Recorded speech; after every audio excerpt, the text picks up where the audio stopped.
hari ikinezeza umutima wanjye, ikimenyetso cy'ubwami bwacu kizahoraho.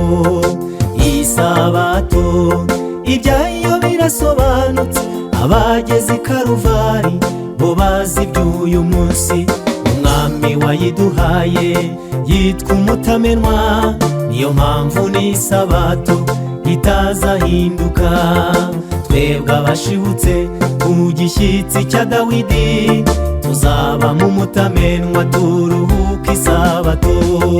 Nimukomere munambe kumukiza umwami w'isabato.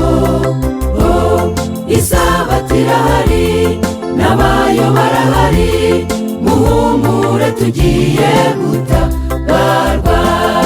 Nimukomere munambe kumukiza umwami w'isabato. Isabato irahari n'abayo barahari, muhumure tugiye gutabarwa.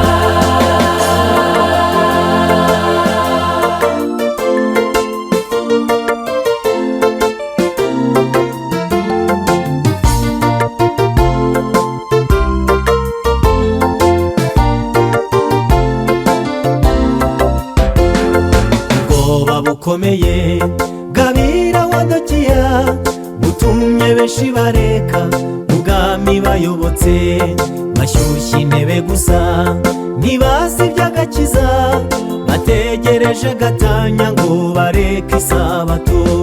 Ihangane ntibigukure ku gicumbi cy'agakiza, ukomerere mu mwami tugiye gutabarwa. Injira mu mutamenwa umwami w'amahoro, uwatabaye mu itanura azagutabara. Nimukomere munambe kumukiza umwami w'isabato. Isabato irahari n'abayo barahari, muhumure tugiye gutabarwa.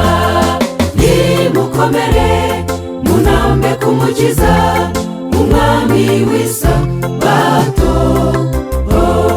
Isabato irahari n'abayo barahari, muhumure tugiye gutabarwa.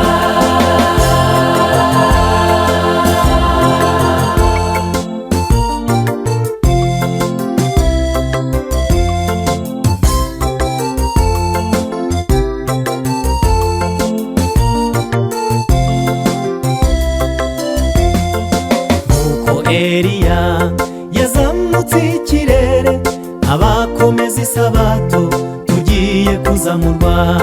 Ibirori byakorewe Yesu atsinze urupfu, nibyo bizakorerwa intore z'Imana.